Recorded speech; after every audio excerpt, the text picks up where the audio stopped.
Welcome back to the 2000 MSI Play-In. I'm here with the victorious Edward from Gambit Gaming. Congratulations on your first win here at the tournament. Obviously, a long road to go through into the group stage and also through the play-in, but how are you feeling after the first game? Thank you for congratulations. I think we didn't feel like it's a long way. Actually, we kind of feel a long way because we started from the Worlds 2000 last year. We really practiced a lot. Like it was a long way in this way, but we didn't really, how to say, think that it's gonna be super hard games here. But we respect every opponent, and I think we just prepared really well this time compared to last time. And you did mention kind of the strength of your team. You're quite confident in the team's ability to kind of make it all the way through or make it further. What about this team this time kind of makes that, gives you that confidence versus the last time you guys were on the stage? Okay, last time when we practiced for international tournament, it was Worlds. It didn't feel like we came here prepared. We didn't have any like good strategies, good team comms, any confident. This time we know everything, what we're gonna play, how we're gonna play, how we're gonna communicate. We know all this small stuff that give us a boost of confidence. I think that's the most important thing we prepared. And that certainly showed in your game. Your Rakan looked fantastic. The draft looked very prepared from your team. Obviously, you're kind of a well-known playmaker from the very early days in League and now still playing. I think a lot of fans have a lot of appreciation for you. Are you confident on those kind of champions? Do you like the metagame given how little we've seen? And can I expect Rakan and more from you kind of throughout the tournament?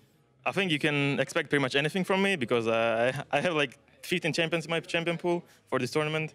But I think the meta, we think it's actual meta right now. We prepared everything on every role, I think. So I think going to be a lot of playmaking champions, yes. Well, it sounds like you're prepared. Thank you very much for the interview. But for now, we're going to throw it back to the State Farm analyst desk. Thank you very much, Pastry. Always lovely to hear from Edward. And as he said, he referred back to World 2017, where in the playing stage, Gambit Esports went 0-4. Yes. So much better now. They already have one win on the board. And I loved how he said, well, we are preparing more. We just took it all a bit more serious, and it shows. Yeah, one great thing about it was the supportive staff really went into this matchup versus KLG and understood that the aggression was going to be coming through. They already had a really good structure going into the regular season, and they just buffed it up with the Galio pick. I thought they were really well prepared for that bottom lane dive. Fantastic stuff. And the first winning team at the MSI Play-ins is Gambit, and you guys both have your predictions correct. Whew, we're both safe for now. Let's go, man. Let's go. Fantastic start. So coming up next, though, we have Rainbow7 from the LLN taking on Ascension Gaming from Thailand and the GPL. And when it comes to Ascension, they were fantastic both in the Thai Pro League as the GPL. They only dropped one game in the group stage of the GPL and then had also a fantastic run in their playoffs. Now, this is the first time that we see Ascension on the international stage, and they are the new team coming out of the GPL. Yes, and the big thing is Ascension, they formed in 2017, and ever since their arrival into the GPL, they've always just been short of the title. It's always been the Gigabyte Marines or Vietnam as a region that has stood in their way and has made their life difficult. But with Vietnam becoming independent and now getting that spot into the best of 5 stages, they've been able to rise up in the ranks, but now there's a lot of pressure on them to perform and see how they do on the international stage. A ton of pressure. They will want to represent Thailand and the GPL effectively. Now, when we look at the roster, we do see some names that I've seen on the international stage before. G4, Lloyd, these are ringing through, and they have seen this kind of play. Yeah, 2015 Worlds is where they were playing with Bangkok Titans, so it's nice to see them back on stage. The major point of pressure for them is just the fact that they have that raw confidence, and now they're flanked with new players, Intreso and Rockky, that are incredibly talented, so I expect a lot of things here. We will see. Betty, as you already mentioned before, the Gigabyte Marines were playing in that region, and all we know from the Gigabyte Marines is aggression, aggression, aggression. Yes. Is that the same for Ascension? I feel like it is. You talked a little bit about Intreso and Rockky. While these guys are the large facilitators of that kind of early aggression, you know that when you get these teams coming out from the GPL, there's always going to be that kind of exciting style of play. Yeah, I would love to see what ends up happening here in this set specifically, because if they keep punching, if they keep throwing punches while still having Intreso hold down the fort with the proper vision control just to defend his lanes, then I think we'll continue to see that success that they had in their own region. We'll see what they have in mind in their very first game, because they have a formidable appointment with an opponent as they are going up against the absolute gods of the LLN of Latin America North, Rainbow7. Now, you may remember these guys as Lion Gaming. This is a team that went by that name for very, very long, but coming into this season, they have renamed to Rainbow7, but the success is just the same. They are now the 10-time champions of the LLN, an absolutely dominating force in the region. And actually, in Latin America North, there has only ever been one champion, and it is Rainbow7 X Lion. So a fantastic dynasty that they're building up. Nobody seems to be able to beat them. Exactly. Only losing that one game in the finals, that's as much of a question mark that we've had in their domestic split. So it's never been a question of how they can play domestically. It's just a question of whether they can go that next step, getting onto the main stage here in the MSI. Yeah, as said previously, this is the X Lion Gaming, so we know a lot of members on this team as nothing has changed. But I do want to specifically talk about their AD carry and their mid lane. And let's talk about the AD carry Whitelotus, because we saw him in the World's Plains. We saw him last year, but he was actually banned for the most of this season. So he is back, Raz. Yeah, so we don't know what he's going to play. That's always a big question mark for me, because last time around in Worlds Playing, we got a little bit of Ashe play, so he could play the supportive picks, or he can just go straight on towards the Kog'Maw. So I'm really interested in what his role is going to be into these team fights, because I can tell you what his role is going to be. What is it going to be? Carrying. That's going to be his role. He was one of your players to watch when we saw him at Worlds Plains. He was all about getting pentas. He was all about carrying his team. We all kind of considered him to be the mechanically strongest and best AD carry in the tournament. And even though he hasn't played for an entire split, I'm still looking at him and I'm being like, yeah, I still think he's going to be one of the best AD carries in this playing stage. Exactly, because maybe he doesn't exactly know how he's going to do, but the enemy team doesn't know either. So boom, he's back. The and double mind game. In any case, Whitelotus, he hasn't been there for most of the split, and they still crushed it. And much of that has to do with sEiya. sEiya is the absolute superstar in this roster next to Whitelotus. He is always crushing it. Yeah, the one thing about this is that the fact that he's able to take lead, understanding that they don't have that raw artillery now without Whitelotus. They have to go through Manu, they have to go through Zycro, who is a little bit better, but now they just have to really buff up their macro, and they were able to do that with sEiya taking the lead on that. And add to the fact that sEiya, as an individual, is just mechanically extremely strong. He has been for a very long time. And to the fans, he is what FLICKR is to Korea. He is like the superstar of the region. He's been so domestically dominant, and no one has really been able to compete with him. And many consider him the best mid laner in Latin America. Fantastic in their region, but they haven't been able to get that one step further, to get out of play-ins into the main group stage of MSI or of Worlds. And that is really what these guys are looking at. And they're going to have to start by beating Ascension. Now, you guys have Rainbow7 both 3-0 on the whole day. But if Ascension was to take this game, where would their opportunities lie? For me, I think it would have to be through the top lane. I think that there is arguably a bit of a skill difference between Rockky and Fabulous. I think that is the one. Sorry, Jirall, my apologies. Jirall up in the top lane. I think that is one area in which you could look to try and shut down, given the proficiency that I feel Rockky has demonstrated during his regular season. But it will be difficult, given how much control Oddie has during the early stages of play. And for me, it would be Lloyd, interestingly enough, just because Lloyd in the past has been a strong player for them. A lot of the pressure does go topside for Ascension Gaming, so he hasn't really been a player that's been stepping up. If he does so today, he can mitigate the pressure coming out of Whitelotus. If he does so against Whitelotus, I will definitely be impressed, Raz. Well, we'll see. We did see in Game 1 that Chaos Latin Gamers came in with an aggressive style through bottom lane. However, Gambit completely shut them down. But do we think that Ascension, maybe with an aggressive approach to the game, can run over this Rainbow7, or is there just not as much quality on that lineup as there is on the Latin American North team? The thing for Ascension, and remember when we keep saying aggression, we say that with KLG, but the problem with KLG is they didn't have the structure that Ascension does have. So Ascension, Intreso, while he is aggressive, a lot of the defensive wards that he places protects his lane. So that's what I really love to see from this team going forward, is the fact that they can get to that team fight aspect going into the later portions of the game and make it count. So I think going up against Rainbow7, it's possible. It just comes down to the fact that even though they have strong players, Rainbow7 just has more. And for me, this game is very much just about Ascension showing what they can do on an international stage. They've struggled a lot against the Gigabyte Marines in the past. Yes. If you want to not sit under the shadow of that legacy, now is your opportunity to prove it. Shut down the favorites of the group. Fantastic point. Let's see if they can do it. Ascension versus Rainbow7. We're about to find out. Let's meet the teams. Thank you very much, Shocks. We are moments away from now meeting the teams. I want to see Whitelotus. There's two teams playing. We're going to be excited about both of them. But this man has not played competitive in so long, Rusty.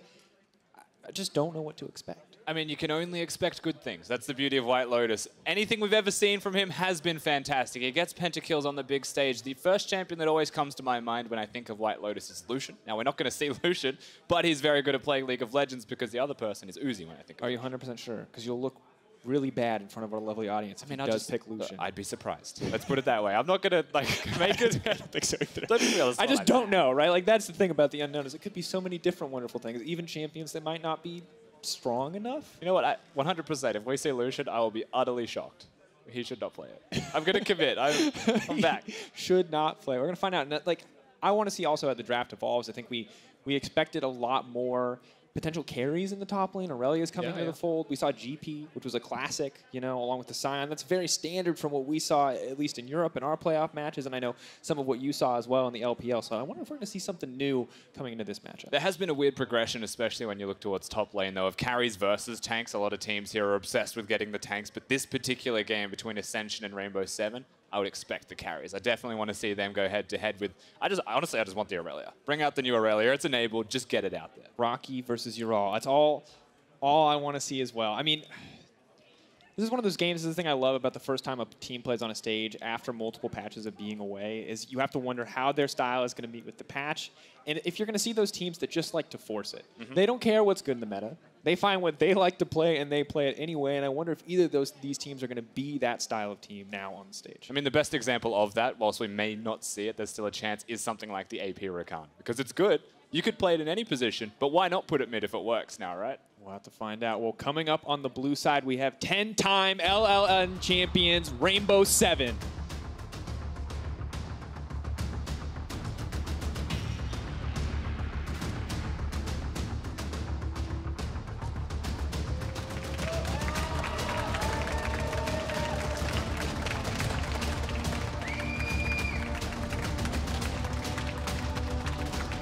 In the top lane, Jirall. In the jungle, Oddie. In the mid lane, sEiya. At AD carry, Whitelotus. At support, Genthix. Their coach, Yeti.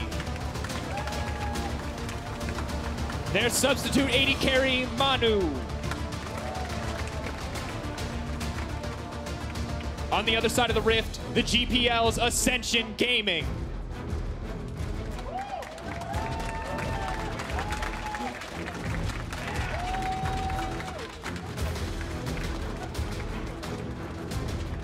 In the top lane, Rockky. In the jungle, Intreso. In mid lane, G4. At AD carry, Lloyd. Support, Rich. Coach, Cabbage. Sub-support, Arale. All right, players, you may now take your seats as we get ready for our next match of the day.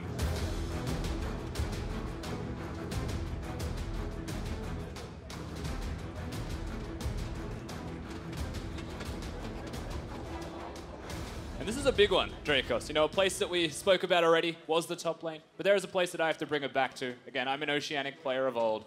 It comes back towards Ascension, and 3 of these members have been in the Bangkok Titans, the coach, and 2 of them, of course, Lloyd and G4. And the name G4, through all Oceanic halls in League of Legends history, should just be nightmares for anyone that knows that team, because they knocked Oceania out. They qualified for Worlds in 2015. And what you're seeing is longevity of the superstar players of the Thai region, of course, coming back once again with Vietnam being gone. And they are superstars in their own right when you look at G4 and Lloyd. And eager to prove themselves. I think both of these teams are. Ascension, of course, from Thailand, a newer team to this stage, wanting to show that they can compete with the likes of last year's Gigabyte Marines, where they can earn their own region, their own seed, no longer having to play through the GPL in Southeast Asia, getting their own chance on the international stage. That path starts today. On the opposite side, a lot of people, when you talk about last year's Lion, this year's Rainbow7, would say that with a different draw, Yeah. they would have been on the main stage at Worlds. They were really good last year at Worlds. They looked outstanding, and they got Cloud9. So the fact that you're able to run into such an unfortunate matchup for yourself when you've perhaps got the most potential out of any of the play-in teams at that tournament does speak highly of them, of course, if they have continued to improve. And that's the first thing we'll be looking towards here. They still dominated their region. They dropped one map in their final as well, and they had their sub-AD carry in for that final. Of course, Whitelotus now coming in as well, may even upgrade them further. And that's the place that you have to look at. If they've actually upgraded their roster and they were pretty much undefeated in their region, that's a pretty scary prospect. And the weight on both of these teams as we get ready for Champions Select, it's not just this tournament, it's also the implications otherwise. You know, Rainbow7 not just playing to do as well as they can at the play-ins, they're also playing to crush Chaos Latin gamers. The LATAM rivalry lives on. If they start with a loss as well, that Game 4 is going to mean even more. They want to get that win to buffer it out. But here we are, Rusty, into picks and bans. GP not going to see the light of day this time around. Rise and Camille to follow, so already a lot more of that top lane attention we were expecting. Certainly, and Rise may not be a top laner in most regions, but it is in mine in the LPL. Camille's also going to go with that one, so it is top lane focused like you mentioned. And then when you look towards the top lane picks that are still left standing, often you'll see Fiora picked into tanks if it's a free lane matchup. Camille's usually the skill matchup for that, so there's always a chance, but that's a late rotation champion. Up first is still the likes of the Sion that you may well see. And already a completely different pick and ban. Kai'Sa going to remain the same. Will the Caitlyn follow the two priority AD carries that we've seen from our first game? And with the Kai'Sa gone, it's entirely possible, unless you have other AD carry options there, and something that we've hinted towards. You know, if the Caitlyn is available, if the Caitlyn is locked in, which is not, of course, it's going to be banned this time. And keep your mind present with Jinx as a potential option as well.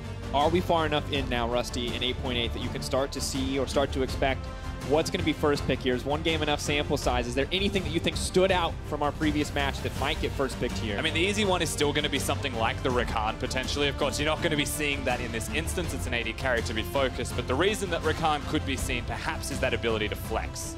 That's one of the major strengths alongside that. Something like the Sion as well can flex in 2 roles. It's stable first picks. It's big things that your team can lock down that helps the comp.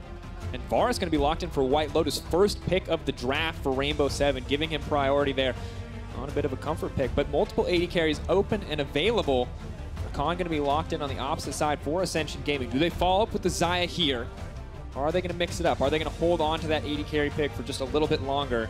Looks like nope. Xayah Rakan remains a powerhouse bottom lane, and if it's anything like the previous game, Rainbow7 should be a little bit nervous. There may not be a level 1 Trundle gank, perhaps, but things could still be powerful for Ascension Gaming down in the 2v2. And when you look at that, of course, they reveal their AD carry early. It means they're not afraid of what Rainbow7 will be picking here in response. Perhaps there's no priority champion they wanted to secure for themselves. And jungle is always that position where you want to rotate that second. Sejuani, Trundle, Olaf, all of these options still being available. They choose to let Rainbow7 do this, and then they want to counter it. Yeah, and the Trundle now getting locked in, Rainbow7 getting those picks. I want to see how they round out this first phase. What are they going to hide? What are they going to wait as we go into the second ban phase? So many champions could get taken away there. What is their priority? Are they going to go for a support? Is this Trundle a support flex pick for this lineup? How do they want to use it? And now it is the tanky top lane for Jirall, not looking to go toe-to-toe on carries up against Rockky, just taking something safe and steady for the team. I guess what's interesting is that Ornn does actually have a lot of control in laning phase with the push that he has as well against certain other tanks. If you want to see those ones picked and secured, having that early push does actually remove a lot of potential top lane options. But here's an option that we haven't seen a lot of. Of course, we've only seen the one game, but no real priority towards it. Swain. And of course, if you're thinking back to playoffs, the last competitive games you might have watched, Swain has been hit now, taken down a notch from the powerhouse state that he was in, the must-pick, must-ban. So we have to see what Ascension Gaming can do with this slightly weaker version of Swain. It usually suffers from the problem of a very poor start to the game, a very slow to start laning phase as well, but ramps up very heavy afterwards. Ascension banning the Cassiopeia, potentially banning things that will body it, control it rather, in lane, and prevent it from starting to ramp up, secure it early. They're being removed, so that's a very high priority perhaps towards it going into the middle lane. Early indicators. I want to see exactly what the options are, and you can see Rainbow7 has done their homework. Do not want to deal whatsoever with the Jax. Of course, a flex pick for this Ascension Gaming lineup. Are they going to give it to Intreso or Rockky? You really never know, especially when they're on the red side. They will get to dictate the pace here, but as you mentioned, mid lane, the ban focus, and support Morgana to follow. Rather, it must be the mid lane Morgana or support. I guess it could still be the flex pick Rakan. We've theory crafted, we've dreamed, we've watched the solo queue streams together, Rusty. I still don't know if it's a thing, but I'm going to keep bringing it up because I kind of want it to be. I'll let you down gently this time. It's Ascension banning Morgana away from Rainbow7, so do not fret, there's no flexes to be seen. I see you've used your eyes to make an educated decision there. Oh, my mistake. Kha'Zix will join the ban pool as well with Rainbow7. Don't want to give that one over. Looks like they are nervous about the potential flex for the Trundle. Or the flex. I mean, Trundle can actually flex towards 2 lanes in top lane as well, so it's potentially 3. I know Frostgurin's pretty big on the Trundle support. She made me start playing it. Now I'm on the hype train. Olaf, though, going to be the lock-in. So Ascension Gaming now picking up a pretty powerful options for Engage here. Yeah, I like the Olaf a lot, actually, even though Sejuani was an available option. You're against the Trundle who's going to be slowing you down. You can actually bypass all of the slows that a Trundle has, and past that point as well, Varus, if you're trying to gank the Varus's lane, his engage does nothing. He can't actually prevent you from closing distance, and he's completely immobile as an AD carry. So they do have a lot of potentially very powerful closing. I really like this option as well, getting the Braum with the Ornn. Really tanky lineup coming in from the side of Rainbow7. The Trundle, the Ornn, the Braum. Now, despite the Braum nerfs, still looking to pick it up. They will have some good defensive options to stop the Xayah from being effective as they move further. And if they lock this in, this is a huge pick for Rainbow7. Xayah's Azir, first game on stage. This guy is a machine on this champion, Rusty. Yeah, it looks like that he's pretty content with G4 having a slow start to the laning phase and his champion of choice as well, unless they choose to flex that one now. Upon seeing the Azir, ramps up very hard, scales super well, and is a dominant late-game champion that will be able to work with Varus seamlessly. When you look at the composition as well, tanks to stand in front, damage at the mid-range, damage at the mid to long range as well. Pretty well-rounded in a front-to-back sense here, Rainbow7, and it's pretty stock standard there. We see that the team fighting composition assembled now for Rainbow7. We look at the opposite side, Rusty, we look at Ascension. I see Rockky getting his hands on the Gnar. It's not quite the Camille or the Fiora or one of those more hard carry style split push champions, but we've seen what Gnar can do in the right hands. How do Ascension want to play this game?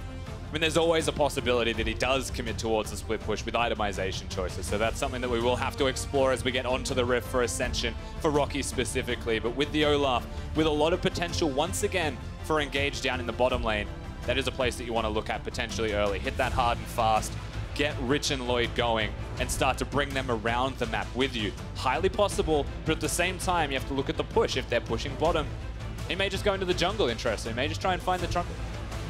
Has not shied away from that option in the past as the coaches shake hands. And I want to see, once again, Whitelotus, a guy that we have to watch in this game, if he is the center of attention, if he's the player that Ascension Gaming try to shut down.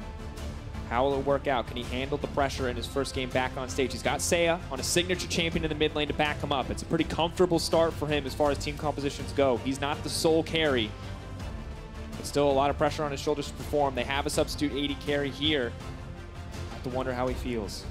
There's a lot of pressure on him, but as you mentioned, the team's going to be there to support him. It's definitely a good starting point for him. Give him the Varus, play the easy champion, and start it off quick. This is it, ladies and gentlemen. Game 2. Day 1 of the MSI play-in stage, Rainbow7 versus Ascension Gaming.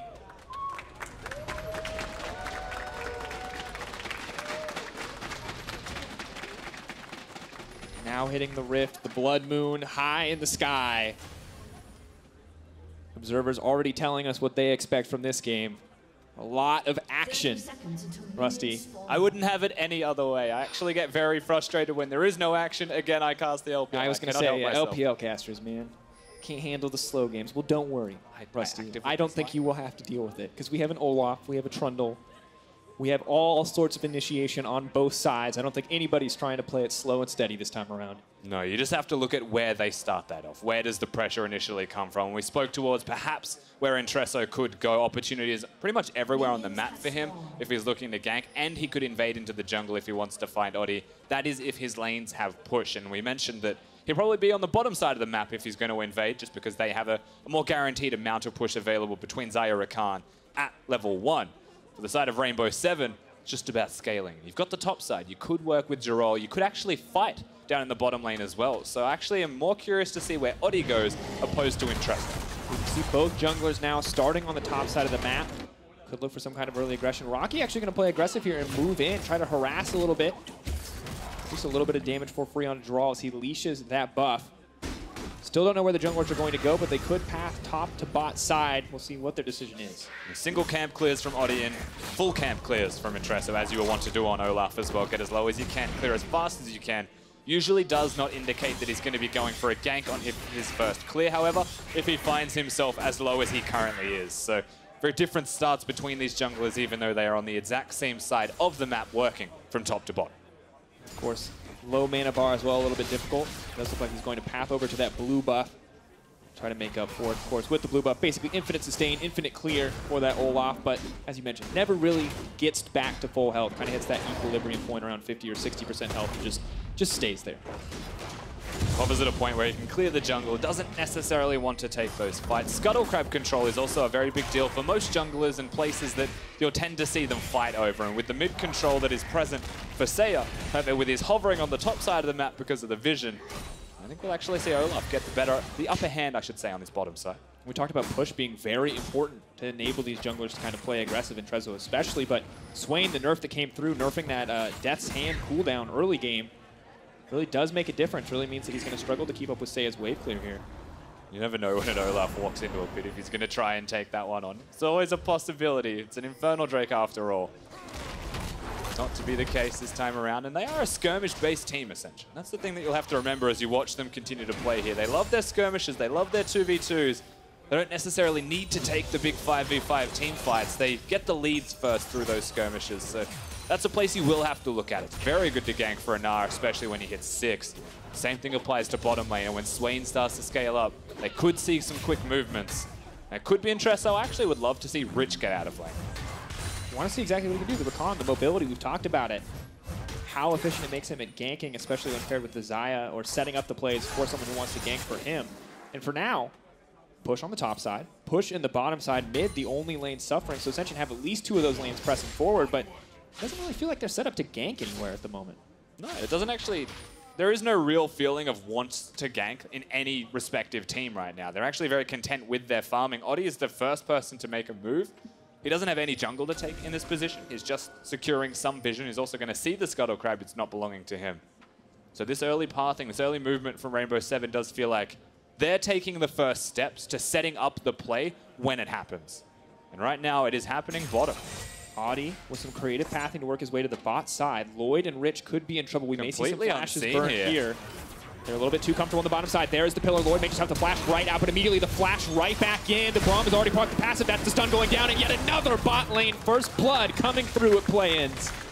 Brilliant work from Oddie, frankly. You saw him dodge around the vision, place it of his own as he goes through. He doesn't hit the scrying orb as well, so does not reveal his position on the map when going for this gank. Completely free. Good communication from Rainbow7 to clearly acknowledge that there was no vision available. And then, of course, they get the stuns off onto him. So super well done from Genthix on the backside as well. Hitting that Q, locking them down. And you talked about the Olaf being the guy who constantly threatened the early Drakes. Well, Rainbow7 aren't going to give him the chance. They're going to take this one away for themselves. 1 kill and a 5-minute Infernal Drake. Maybe not your dream early game dragon, but definitely a strong thing to have overall. Yeah, definitely a great start here from the side of Rainbow7. They are going to be the favorites coming into this. They've been touted as the best in the group. So don't forget that when you come into this, if it looks slow, you'd expect that starts to favor the best team regardless. And with an Infernal Drake at 5 minutes in, that's super early for a scaling team fighting style of dragon. Composition's going to relish in that fact as well as they get later and later. And the next thing I want to see, Rusty, is what itemization is Whitelotus going to go for? 37 CS and a kill, good amount of gold in that inventory. What's he going to opt for here? What does the new Varus look like on patch 8.8? How does he want to play it? Yeah, see, that's the thing. Usually there is a variable amount of builds that you can go towards now with your AP potentially options there. The Nash's Tooth always a threat that they could be going towards. But when you look at the composition, there's no physical besides him. So if he's going to commit to any kind of build, I would like to actually see the Guinzoos in a rapid-fire cannon style of AD itemization from him. Though every Varus tends to do as they feel it out. Item builds are often a lot of based on how it feels for you to play. And the good news, of course, for the side of Rainbow7 is if they're worried about, only having magic damage. On the opposite side, Ascension doesn't really have a true tank. They have Olaf, kind of this pseudo-tank, a similar thing with the Gnar. Rakan doesn't build too tanky, but it's not a Scion, right? It's not an Ornn, it's not a Maokai. So it's hard to punish them for being, primarily magic damage based. Yeah, just a bunch of bruises, really. And when you look at the itemization for them, it's not going to be all that simple as well. The choices that you have, maybe Intreso going full tank. Rockky also can choose to do that on the Gnar, but we mentioned this before. May trend towards split pushing. Wants to be a big pressure point, big focal point. It's not an easy thing to do as Intreso coming in. Ooh. Still just level 5 for Oddie is going to make it out. Of course, walls, Olaf's natural enemy. No way to leap over them. Oddie now going to make it out to safety. So, red buff taken away there in the end from Intreso. Not at all what he wanted, but still behind for Oddie. You can see a pretty big difference in jungle CS, 52 to 38. So while the ganks might be going in the favor of Oddie, Intreso definitely punishing him elsewhere on the map. Well, that is the price you pay, right? Firstly, you're an Olaf into a Trundle, and then secondly, you spend an extended period of time to gank and get the correct pathing, dodge vision, waste all of that time. And it wasn't wasted because the kill was secured in the end, but it could well have been if that kill was not there for them. They do need to utilize that kill, however. Remember, it goes to the bottom laner. It goes to Whitelotus specifically on the Varus. And the summoner spells are gone from Lloyd. So if ever there was a time to repeat gank, get back towards the bottom lane, now's a pretty good time, especially with the control wards they've got down there. And while we haven't answered 100% what the new Varus build is going to look like, we see it at least somewhat similar to the old build, the double daggers and the boots too.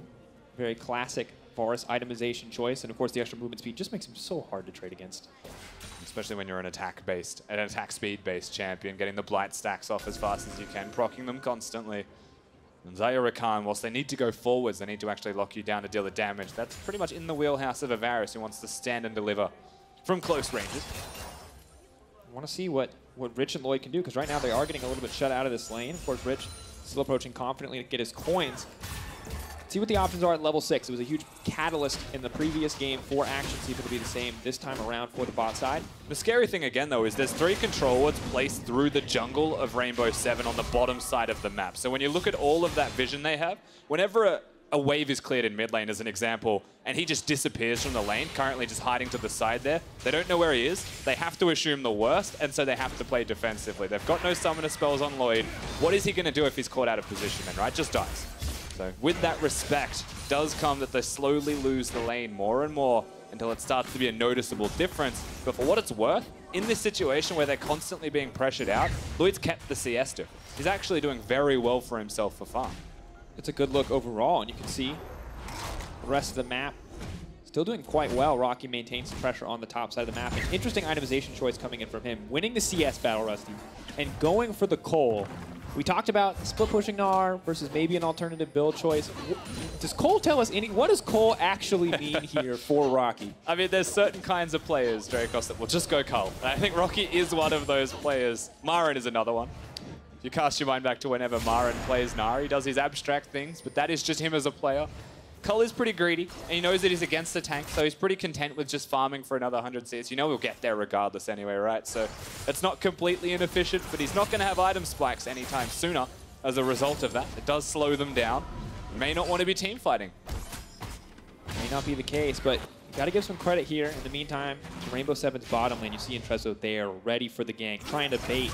Rich even stepping forward to try to look tasty, but Rainbow7 no. They don't need to take any risks here, just taking their time, just backing off. It's actually like a game of noughts and crosses down the river now. The control wards are still there, but everywhere that there isn't a control ward, there is a regular ward from Ascension. They are trying really hard to not get ganked, really hard to not get exposed, and consistently just trying to scale up further and further, get to their big item spikes, and perhaps they can find a window of opportunity. The composition wants that as well. Last game we had an extended laning phase, seemingly because both teams wanted to extend the laning phase. This time it just feels like we're not getting as much action, and both teams are just content in their respective lanes, scaling up. But who does this actually benefit as we come to the mid game? Who's actually happy to just have this kind of lack of early aggression or objective contesting going down from either side? I mean, for me, specifically looking towards the mid-game, like you mentioned, I think it's actually just super contextual. There's a Gnar that'll team fight in the mid-game. Massive impact if he's able to get that working, so does the Azir is good in the mid-game, but continues to want to scale up further and further. So 3-4 items, it may start to favor Rainbow7 just that little bit more. That's where Varus is strong, however, so he's able to circumvent the weakness, perhaps, of the Azir.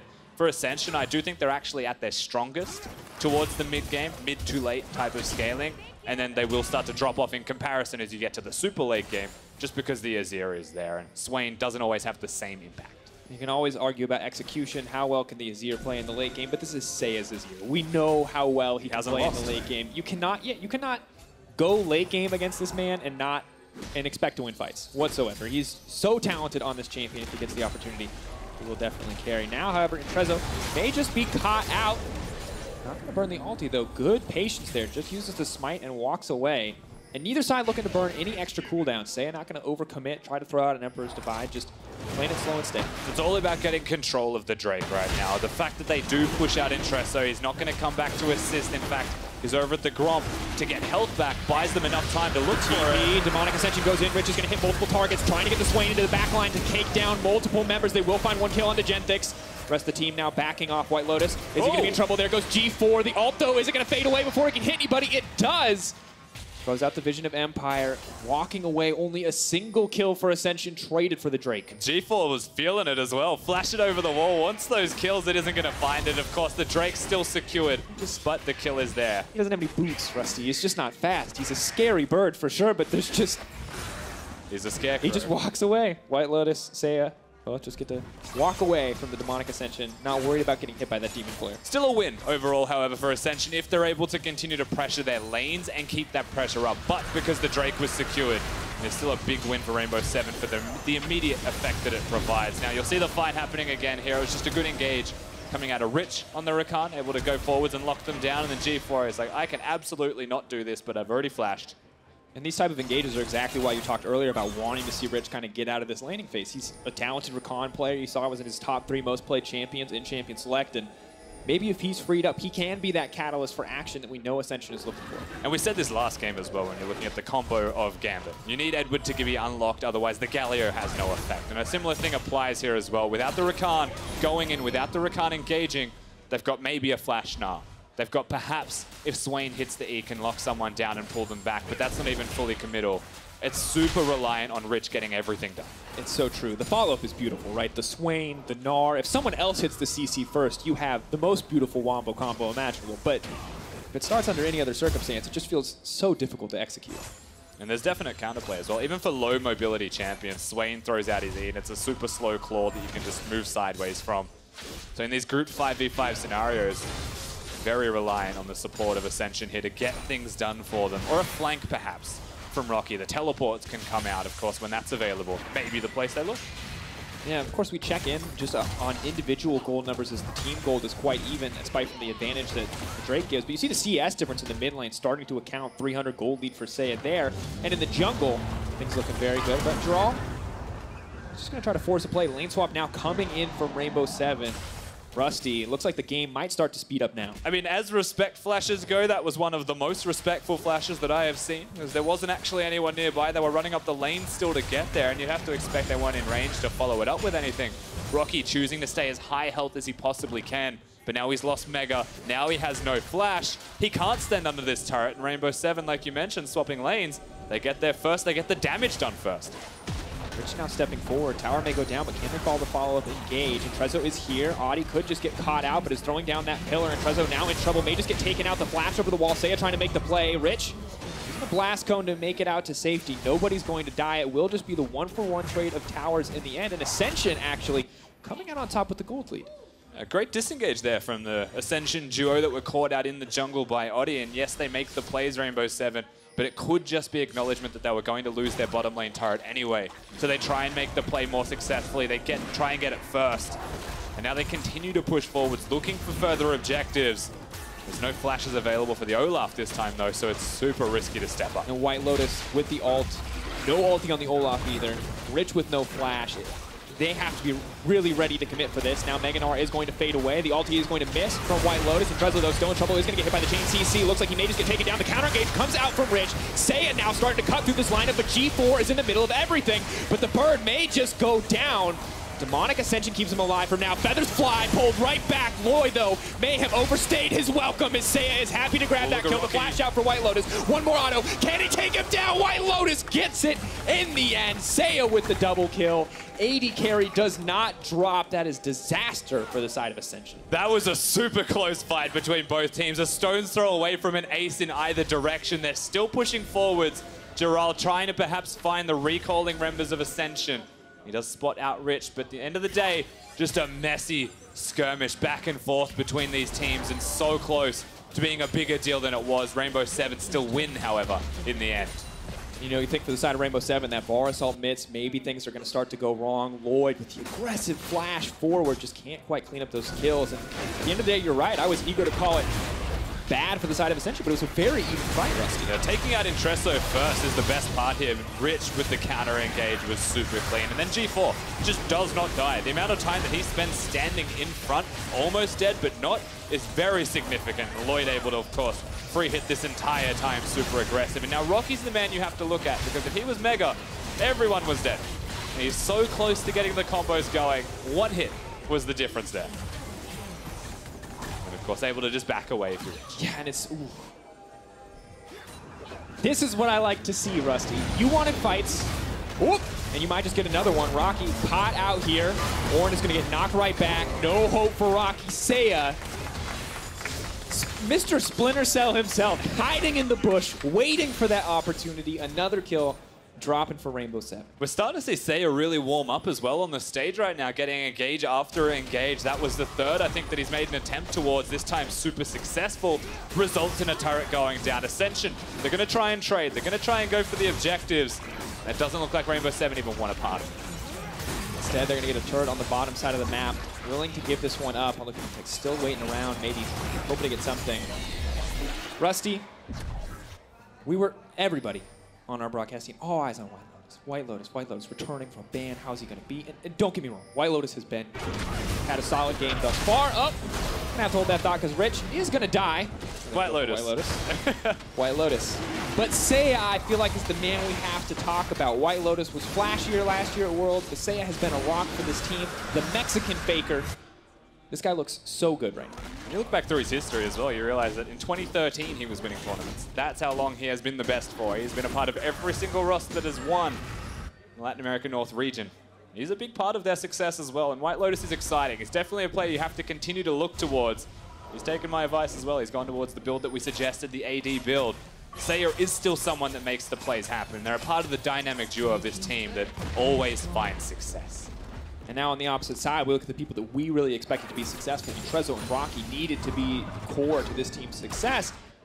They haven't found that opportunity yet, Rusty. We see 0-1-2, 1-2-3, not the scorelines you want from the players that you expect to build leads for your team in the early game. You know, often when you see tournaments like this happen, a lot of the meta actually starts to forge itself within the first 2 days. Different groups, perhaps priorities on different things. But the one thing that has always remained consistent and has always been a strength, even through the years of these tournaments existing, is how important the jungle role is to a team's success through a play-ins game. And when you look at Intreso, he hasn't had a bad performance in the jungle, but Oddie's got ganks off. Oddie's been a little bit more successful in getting his lanes going. And that has always been the biggest role of the jungler in these tournaments throughout the years. And you can see the individual advantages that Intreso got for himself. The massive CS differential that he had in the early game just hasn't amounted to much because they haven't been able to use it very well whatsoever. And that's really credit to Rainbow7 for not letting this Olaf take over the game with his individual gold advantage. And now you can see Rainbow7 pretty comfortable dictating the pace of this game. They're the ones pushing out mid lane. They're the one laying down this vision and kind of, it feels like getting ready to say, hey, Baron is on the menu. You're going to need to fight for it. And unfortunately, Xayah is also on the menu immediately. Lloyd taken out. Another great pick there by the Rainbow7 lineup. And a funny interaction as well for those wondering why Lloyd didn't just choose to back away. He was still rooted in place. Even though he used the Xayah ultimate, the Varus ult had connected, so he couldn't walk backwards and then just came down next to a Trundle pillar. Was stuck. If he had tried to walk backwards, yes, the Trundle pillar still counts as terrain there. And despite the fact that Xayah is in the air, can't actually go over stuff. It's a little misleading. It is actually quite upsetting. At the end of the day, they still kill Lloyd. He didn't have flash. It's almost available, could have kept him alive. And it's not the Baron, though. Remember, we're only 20 minutes into this game. That's still very early to be looking at the Baron as an objective. Not worth the risk. Even a 4v5, Baron definitely a stronger fifth member for Ascension than anybody else right now. Did you try to test it on the side of Rainbow7? But across the board, kind of just slow, steady gold leads being incremented on top of the triple dragons. Double Ocean. So nice for Jirall to have on the bottom side of the map, Rusty, because I feel like Rockky, he wins little trades, he can keep trading as much as he wants, but Jirall disappears for half a wave and he's full health again. Yeah, it's definitely going to be a big deal down there, especially once you hit the Mega Gnar and Jirall starts to step forwards, trades, and has the Grasp of the Undying as well. So at all times in the game down in that bottom lane. Pretty happy camper. There's Jirall. Rocky's just going to be looking perhaps more towards the team fighting, but then you look at his items, and he's not at all. Not interested whatsoever. Black Cleaver, recurve bow. Maybe a Wit's End. Maybe a Lunix. Could be Guinzoos as well. We've been starting to see more and more Guinzoos Rageblade. Is definitely an option. A little bit of a ways out. Of course, the initial chain released is a more cost-effective item, although they did change that recently as well. 3,300 gold, so still a pretty expensive second item to pick up, but Cole helping him get closer than ever. And it's grim for Ascension because we just saw them use their Rift Herald Rusty on the mid lane just to get Baron vision, just to clear out, to have a little bit of semblance control over that area. And Rainbow7 just push right back, take control right back. Luckily, the Scuttle Crab not going to be deleted. Will take a little bit more time to get that away. I will say, however, that they have just hit big item spikes. So when you look at their relative strength, it's only 1,500 of gold the difference, and it felt like the control was pretty comprehensively in favor of Rainbow7. But now the tides do actually start to turn more towards neutral again, where Ascension can afford to step up. 2 items complete on every carry. Their jungle position's also gone for the Righteous Glory. They are pretty set, as long as they look at just the 4v4. If they can keep both Rockky and Jirall out of it, I'd actually still be okay if I was Ascension. And just if they get the opportunity to lock down a single member, maybe pick off one of the 2 carries, they're going to be in an excellent spot. But for now, the battle is not about finding these picks. Right now, it's just about vision around the Baron Pit. And I was going to mention that perhaps it's a good idea to 4v4, but now that Rocky's completed his second item, he's actually quite strong. So there is an opportunity to bring in the 5th player and start to have a bigger impact. It has to happen in the next couple of minutes, or you start to see more items done. Oddie getting aggressive. Seiya getting hit by the Vision of Empire, give G4 a little bit more health. And Oddie's ult gonna fall away, so ultimate cooldown burn there, not a whole lot traded back. Not ideal for Rainbow7, but does give them a little bit more pressure on the top side of the map as the remaining members of Ascension head to the mid lane. Not the most impactful cooldown you would say from Oddie, but at the same time, that means that Trundle is actually susceptible to dying very quickly as a team fight breaks out if they lock him down. Remember that it is Xayah and Rakan. You're seeing them on your screen. If they choose to engage, the damage is very high, and so is the amount of crowd control and how quickly they can go forward. So there's always a chance. And that chance is actually all it takes. Now the 4v4 you're talking about, as Ornn is forced to kind of occupy that bottom lane indefinitely. The question is, how strong is this Gwent who's actually going to make Rockky? Does he actually have enough pressure on this bottom side to start threatening Jirall in these individual 1v1s? You know, often one of the biggest strengths that it does provide is that it may change the itemization choices of your opponent top laner. If you're dealing more magic damage overall by having double procs for Hyper or something of the likes, then it changes the item choices of Jirall perhaps. And that changes the face of the team. So there's always a chance that Rockky doing this benefits Lloyd the most, as he's going straight towards the highest damage AD build possible. Of course, you also have to respect the potential for Gnar if he does, you know, go mega on the back line after getting the CC off, turn mini, that he can be that really big cleanup threat.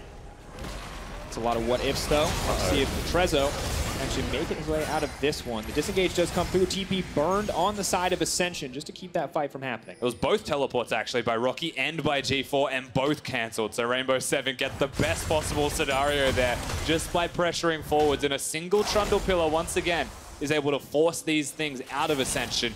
Actually sets up the map to be so well controlled by Rainbow7. They can just press forwards once again. And now Seiya, they have so much control on the map. He just gets to sneak his way over the pit. No vision. It's going to see him at all. And it's number 3 as Ocean Drakes go. So they are very happy with that.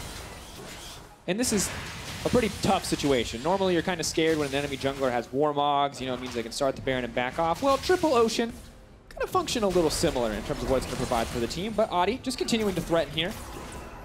Rich hoping that maybe the Trundle was isolated, but sees the rest of the team there and available. Now G4 working his way into enemy lines, but has to be careful. The team is not there to back him up quite yet. And as Gnar continues the bot side split push, we'll start to pull back. I think the face of what these setups actually look like for both respective teams now completely shifts. With a third Ocean Drake being locked down, Rainbow7 don't need to all-in engage anymore. They can just poke. Like you mentioned, baiting the Baron is a perfectly fine option for them. And so is trading health with their opponents. No lifesteal, no sustain to be seen from them. There's no Sorakas or Namis running around. It's a Rakan Q as their major source of healing. So if they poke, if they both lose half health, Rainbow7 will. Rainbow7, you see Oddie already confident, even more confident now.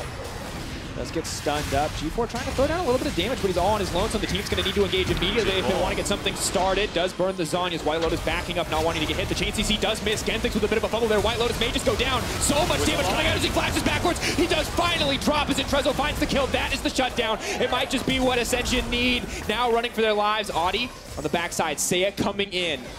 What can he do in this fight? He's now set up to succeed. So many low health bars. Can he actually bring it home? Has to respect the damage potential. Gnar is on the way. Jirall now backing off. Leap forward. Xayah pushes it back. They do get down the CC bridge with the follow-up, but it might not be enough. Lloyd cut down. Xayah coming in clutch for this lineup. Rich now on the retreat. Just a long, slow goodbye here. Rainbow7 going to grab one more, and it looks like they might just go right for that Baron. It appears by having Xayah alive, they still have enough damage to go straight towards the Baron. Comprehensive teamfight victory here for Rainbow7. On the backside, the three-man unit hitting at the Baron right now. Very clean work between them. Great communication, great execution. And Ascension just completely routed. They had no opportunities to stop that once it had started. G4 was the one caught out of position to kick it all off. Finally, we're able to take down Whitelotus, but it just took too long.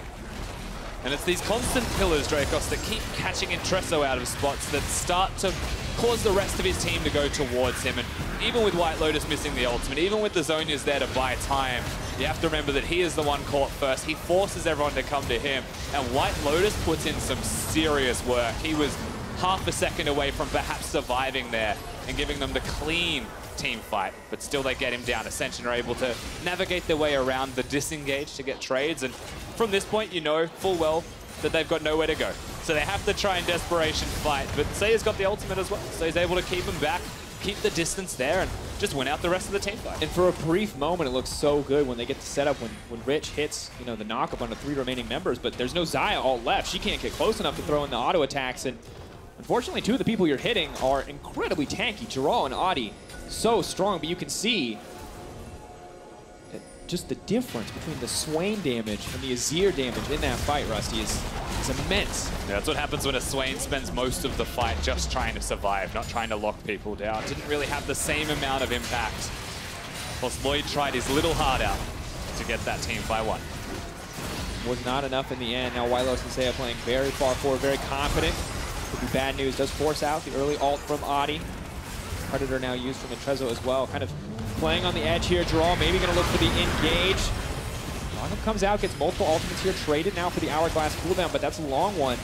Maybe not something that G4 wants to give up so easily. And Rainbow7 just playing on the edge. That triple ocean we talked about, they just do not care. They will go down to half health and happily walk back at full health 10 seconds later. Yeah, exactly right. So they'll continue to push forwards. They're only looking at one lane. They're not going towards mid lane. They're not alternating and pivoting with vision control. They have decided that this is where they will stand and they will fight you constantly until you give them an opening. Whereas Ascension, they are trying super hard to prevent them from getting any kind of access. And Azir and Varus stepping up to hit the turret is not that safe. Difficult spot to be in, but you see Rockky just trying to stay on the edge of Gnar, ready to threaten that counter engage at any moment, but he's up against that pillar from Trundle. He's up against that wall from Azir. It's going to be very difficult for him to get the execution, but Rusty, if he finds his way into that backline, gets that multi-man Gnar ultimate, maybe they can turn this fight back. The hard part here is the lack of flash for Rockky on his Gnar, so it has to be a jump forward. Ornn once again comes out, trying to zone them all off. G4 does get hit. It's a slow, steady siege. The double knockup. See if they find the follow-up. Right now, it is just going to be backing off. Still the slow siege from Rainbow7. Not looking to overcommit to this, despite connecting everything. And Xayah backing off with the rest of the team. Happy just to get the inhibitor tower. Not looking to push for more. I mean, it's a very simple process from Rainbow7. I do appreciate the reservations from them as well, knowing full well that they are ahead, but they're not ahead by enough to just commit to a dive blatantly and just give it a crack and see if it's going to be successful. They play slow, they get the turret, they reset one more time, spend the money that they've just earned by having the Baron to make sure they are as strong as they possibly can be for item spikes when the next fight comes across. It's just a difficult spot to be in. You see the Masterwork items starting to come in as well. Xayah with the Masterwork Death Cap, the Masterwork Abyssal Mask as well coming through for Jirall. It's Rusty, it's definitely been a closer game than what we saw in our game one, but Rainbow7 are starting to just take absolute control here on the back of one really well-executed fight. Yeah, I mean, the simple way to explain it here is that Ascension are by no means a pushover. They lost to a bit of extra cleanliness from Rainbow7. You cast your mind back to the original gank as well that you saw from the Trundle. The best example of it. Oddie is hyped up as a jungler, and you got to see the best example of why he is. They go for the picks. They've acknowledged that Ocean Drakes allowed them to play the game slowly, whereas Ascension on the opposite side are just kind of left responding to everything that R7 did. And their biggest team fight damage threat right now feels like it is Lloyd. The 1, 4, and 5, definitely not the scoreline. You can see that Rainbow7 have been so effective at shutting this guy down, not giving the more veteran members of Ascension the time to deal damage in these team fights. Intreso, though, looks he may have found a fight. I think looks for the fall, holding down on the pillar. Oddie could just be the sacrificial lamb here. They're pulling it back into everything. Ornn ulti is going to come back. Looks like Oddie is going to fall. That's a shutdown for Ascension. Just one pick, however, in the end. That's a great pick to get, though. 50 seconds without the jungler of Rainbow7 on the G4 again. Forward, once a little bit more, is going to manage to land the knock. If the chain CC starts to come in, Rockky, will he get Mega Gnar in time? Whitelotus does so much damage. They're going to try to make their way out to safety. Can they get anything else? Multiple members going down. G4 going off in the front lines. Whitelotus, goodbye. He just gets taken out of that fight. Ascension are firing back. sEiya's just trying to get something back for this Rainbow7 lineup. He's looking for the kill here. He may actually just get it with the damage he's got, but not to be seen. Ascension on the bottom side of the map, knowing full well that sEiya is where Rainbow7 are powerful. If he's not there, you fight. You go aggressive. You go over the walls, flashing forwards, constantly acknowledging when they are strong, does actually keep them in it. And this is the quintessential aggressive play of Southeast Asia, Rusty. This is why you can never count the Gigabyte Marines out. And always have to respect this. This actually starts with Azir on the top side of the map, running towards mid lane. There's no chance to help the rest of his team by the time that Oddie was already dead. And from this position, you never expect them to flash over this wall if you're G4, perhaps find the targets. But he does. He absolutely does. And he locks down 2 actually with that as well. Rocky's able to go forwards. Blast Cone for Lloyd as well to get in and remove Whitelotus from the start of that fight. It could have been a lot worse for them, but they are all committed to the exact same play. They've all fully acknowledged that they're going aggressive. Whether it's too much or not enough, they do it as a team and they find success through that. Worked out so well. A lot of major cooldowns burned. The flashes. Lloyd, G4, Rich, Intreso, only Rockky, who didn't have the flash available at the time, doesn't use it. But now with the Gnar flash available, with Rockky ever present on that side lane, maybe this is the moment where Ascension can start to come back into the game, take control, because they're against 5 dragons. So Elder is a death sentence, and it feels like Baron is a death sentence. So Ascension really need to play this one cleanly from this point out if they do want to find a win. It's actually a lot of Drake. Yeah, that's rare that we see that many Drakes, right? You have to take one so early. Teleporting out. Can they now stop? so as Classic does manage to make it out. sEiya doesn't want to risk a flash ultimate just in case he was able to miss the timing. The teleport had already started, but the teleport is now gone from Rockky. So G4 is then person that they have to then designate to the side lane control. And Baron up in 10 seconds means that teleport is very costly. And, you know, we saw earlier what happens when you commit multiple members to the side lane. Normally at these late game points, it means that the enemy team just gets a free pass onto Baron. But Rainbow7 so far ahead and with so much control over the area that Ascension really couldn't respond to that play whatsoever and do just sacrifice the TP without getting anything in return. Certainly do, and of course you can see the damage dealt in this entire game. Swain is the one that sticks out like a sore thumb, frankly, when you compare mid laners, and sEiya is only going to continue to get even stronger as the game progresses. That's what you have to draw your attention towards. 5-1 and 3. Super scaling. G4 though, what's interesting about this as well, his damage hasn't been high. He's been making the plays that are necessary. He has been flashing a Swain to get engages that no one else is willing to do. But sadly, Rusty, all those plays aren't going to amount to much if it means that this Baron is going to fall to Rainbow7 uncontested. Now Rocky's coming in on the side. There's G4 in the middle of everything. They're trying to get this fight going. Exactly what they wanted, but Rich is immediately taken down. Rockky is in the back line. Whitelotus gets taken out. Rockky coming in clutch to kill the carry. G4 alive and untouched. Feathers fly, but sEiya not going to get stuck up. We'll need to make a hero play to bring this one back. Rockky just wants to take down another kill, but a massive win for Ascension Gaming. Rockky had the flash and chooses not to get anything else. They'll take the win. The Baron is a major victory for them. And they actually just let Rainbow7 do it, teleport in, and take the Baron away from underneath them by team fighting on top of all of that. Lloyd is really starting to hit a point where his scoreline does not reflect the work that he is doing to continue to carry them through this game as well. And honestly, Rockky just so strong at this point that no longer can Rainbow7 get away with how they've been playing these fights earlier in the game where they didn't play as a full 5, where they came in from different angles. You saw what happens when Whitelotus is left alone for 2 seconds with that Gnar. This is the Baron that gets started. Note that it stops at about 4,000 health because the teleport is there, but it's already too low. from this point, the fact that it's at 2,000 and only regenerates 1 extra 1,000, Intreso's in the pit. That forces Trundle to have to go in and 1v2 them. Swain can just sit there and deal AoE the entire time, and Rockky is able to find Whitelotus. The Quincy's Rage Blade, of course, getting those procs off sooner rather than later. Make sure that he's able to execute that one, and Lloyd aggressively, of course, going towards the front line, preventing one more time sEiya from dealing the damage that he needs to do for them to win the fight. They are zoning him away. Zoning him away completely, and you can see a scattered Baron call costing Rainbow7 so much. They still have the Drake advantage, absolutely, but the gold lead now safely in the favor of Ascension, and that's only going to continue to grow as they put this Baron buff to use. 3 Ocean Dragons will help a decent amount here for the side of Rainbow7, sustaining against the Baron push. Of course, even having a Warmogs available for Ornn means that in off waves, in down times, they'll stay at full health regardless. It does need to be something a little bit more committal from the Ascension roster. They can't just sit there and poke. They lose those in the end. Now it's the Elder Dragon. A catalyst, an arena for both of these teams to fight, and the stakes are so high for Ascension. If they get this one, it means so little, but if they lose it, it means everything. They're definitely not out of the woods yet. We already talked about the scaling. sEiya, the Azir, a team-fighting monster in this late-game state. Things do not get easier for Ascension Gaming. If they want to win, they're going to have to start that path now.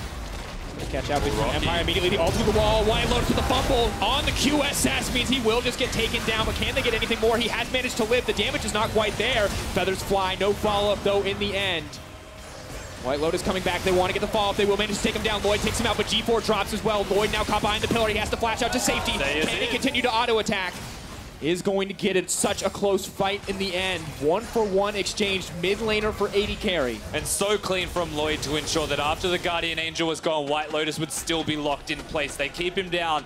They kill the AD carry of Rainbow7, and now, whilst they may not be the healthiest, they still press forwards towards the Elder Dragon. They want Rainbow7 to come to them, but they're regenerating from the Ocean Drake. This is so risky. Gnar on the backside again. One more ulti may be enough. Doesn't have the cooldown quite yet. Doesn't have the rage either. And you can see the Ocean Drake still ticking away on Oddie, still healing up. Ascension are playing with fire. This is their last stand. It looks like they're committing to this one. They still want to keep the fight going. sEiya's locked up in the backside immediately. The damage is now coming in for Rockky, and that's the shutdown onto the carry. A beautiful fight from the top laner and AD carry of Ascension. They're moving in. They're setting their sights on this Elder. Absolutely fantastic play. And instead, they just go straight towards the bottom lane. Ascension team fighting fantastically right now, getting themselves to 5v5s. The great collapse from Rockky in particular. They win the fight. They go back to bottom lane. Whitelotus, no Guardian Angel, no real possibilities to sit here and actively defend. That's someone to stand in front of him. Olaf, item actors up and available, lock it there to protect him if they try to get too aggressive. Could get baited in by it in the end. Now starting to heal up, an inhibitor's going to drop. Ascension, 21 seconds left on sEiya, 10 on Genthix, 24 on Jirall. They're committing to this. Is this where they end the game? Lloyd is going to get caught up, Feathers fly, pull back. Whitelotus is immediately going to get dropped down, bounce on his head, a bit of a Goomba stomp to close it out, slam into the wall, knock him down. Keeping it close in the end, but the rest of Rainbow7 are back. Ascension may have overstayed. Braum going to look for the kill onto the top laner, brings it back. Rusty, I don't even know what to say. Such a close game. They committed way too hard looking for the kills. Forwards from Lloyd was the name of the game, and now suddenly Rainbow7, they find an opportunity. Jirall locking him up. G4 now trying to heal as much as possible. Xayah is there, but he's just delaying the inevitable. He will get taken down. sEiya with a kill of his own. And straight to the Elder Dragon should be where Rainbow7 go. Intreso is alive, but to get there, to actually get to the pit and even achieve anything, near impossible, especially now the ultimate has been burned, so it'll just be secured for Rainbow7. But the inhibitor was the trade. That was the cost. The costs are getting higher and higher. This is not the fight that they wanted, Rusty. They won it. They out-team fought. They're waiting for Whitelotus just doing that. But they've stayed too long, Rusty. The 6-stack Elder Dragon. It's the first one, 45 damage per stack. It's not the end of the world. Before, you know, 4.5 oceans, jeez. Yeah, you stack that one up. It's a lot of healing and regeneration that I think you're going to get for yourself there. Everyone's a Garen now. Yeah, happy campers either side of Rainbow7, except for the fact your inhibitor is gone, and we get to see the fight that does kick this one all off. It's Rich, frankly, one more time on the Rakan, navigating expertly. Lloyd was dealing damage, but Rich is engaged. No QSS is able to ever stop a Rakan from putting the full combo on. You QSS the charm, and then suddenly you're still knocked up regardless. And at this point, Lloyd steps up, goes forwards, but he's tanking both turrets. So there's no real way out for him here. And Lloyd was the necessary feature to end the game, to hit the turrets, to deal the damage, and to actually follow up and kill Oddie. Because he was gone, the fight was over, and G4 actually had to walk from base through the mid lane and just come and escort his team out to safety, and actually he dies for it. So super tragic there for Ascension on the back end. G4 burns the Zhonya's as well. I think maybe hoping to get a kill back, Rusty, but it just does not work out for the team in the end. And you can see in these fights, Rockky looks good at 2 points. He looks good at Mega Gnar when he combos, and he looks good at Mini Gnar when he gets to auto attack. But when he doesn't have the combo in Mega Gnar, that champion is useless. All this attack speed, absolutely worthless against the ranged carry threats of Rainbow7, because he just cannot get in range. Can't hurricane people when you're a Mega Gnar as well, so the entire item is just there for the attack speed. A little bit of crit, it's not going to be too useful for him. You're right. He's a Mini Gnar based build.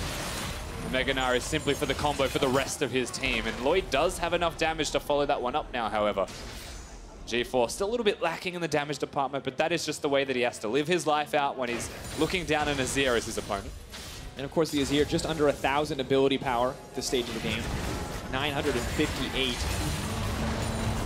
So it just seems a bit brutal here. They will look for the engage. They're not quite going to find it on the Ornn. G4 may look for a way into the backfire. Twitch once again leaping in and out of the fight, but the front line is so strong from the side of Rainbow7. Lloyd taking so much damage and getting shot down. A beautiful arrow, the GA coming in, but Xayah is there to make the play. G4 going golden, but not enough. Gets cut through. Rainbow7, empowered by the dragon, do not hesitate to go for the throat, to look for the end. And Whitelotus just looking for the style plays to make sure no man is left standing in the end. And only Rockky is left alive. He's trying to win the game on the bottom side of the map, but he's got Jirall to stop him as well. That's the victory for Rainbow7. It was a back and forth bloodbath 43 minutes into the game, but it is Rainbow7 who come out on top, getting their first win at the MSI play-in stage.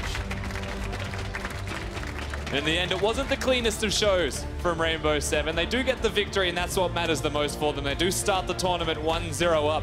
We have got 2 winners now in Group A that will eventually have to meet one another. But there were hiccups, there were moments, and you can credit Ascension for being able to pick up on those moments and get those picks, get those objectives. But the moments were still there, the opportunities were still there. They do present themselves with sometimes having weaknesses, it seems. And you got to think, analyst desk, many analysts actually calling Rainbow7 the clear favorites. Oh, they won. But that was not the cleanest, that was not the clearest victory, giving up a lot there. And maybe this group is going to be a lot closer than people expect. For now, Rainbow7 do get the win. They are pulling out to a nice start. You got to wonder how they're going to do up against Gambit now with the 2 teams with a single win in this bracket. That's definitely true. Gambit seemed to be a slower paced team, and perhaps as a style matchup as well, that could be something that works well for Rainbow7. And ultimately in this first game, they're against a skirmish heavy team in Ascension who want to take the smaller fights, maybe not look towards the 5v5s. There was a lot of reliance on sEiya in particular and Whitelotus for those team fights to do these individual things, this above and beyond type of team fights to keep it good. It feels a little bit like they relied a lot on those mechanical proficiencies, because you're right, there's so many team fights where Whitelotus should have dealt 0 damage. But the right QSS at the right time, the right flash out. Now, Ascension did shut that down once or twice. Those were the fights where they really came out on top, but it was just a massive performance for him despite the focus. But at the end of the day, we have to award a player of the game, and this time around, it will be sEiya. You said it yourself, Rusty. He was at the crux of everything in those fights. The beautiful walls, the close fight there near the Baron pit to really swing it back in the favor of Rainbow7 once again. It was a good look from the guy. And I mean, quite simply, if he wasn't in the fight, they lost the fight. That's how important sEiya felt for the team, not just as the composition, but him as an individual. His decision-making as well was very sound, and we only really saw good things from sEiya when he was unlocked to be free. And you could already tell that a trend was stop him from being free at all, keep him busy, and don't let him do it, or we lose, was Ascension's game plan. And I love it because so many of the fights around the Baron pit were Lloyd as the Xayah ulting, just to tell sEiya to back up.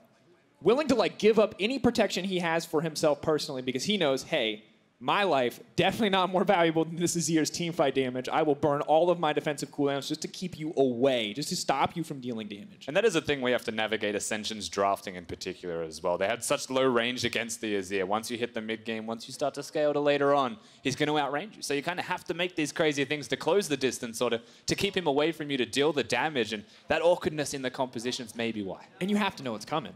I mean, this is his signature pick. He was 6-0 on it. Now, if you look at here's 1-0 on the stage so far, and you have to wonder, is anyone going to give this to him? Maybe Ascension thought, hey, in the mid game we can outplay, and they found some fights later in the game that were good for them, but it definitely felt like great Rakan engages were the core of anything happening there. Yeah. However, when we return, Pastry Time checks in with Whitelotus to get his thoughts after that win. We'll also look ahead to Game 3, where Ascension Gaming return to the stage versus Gambit Esports.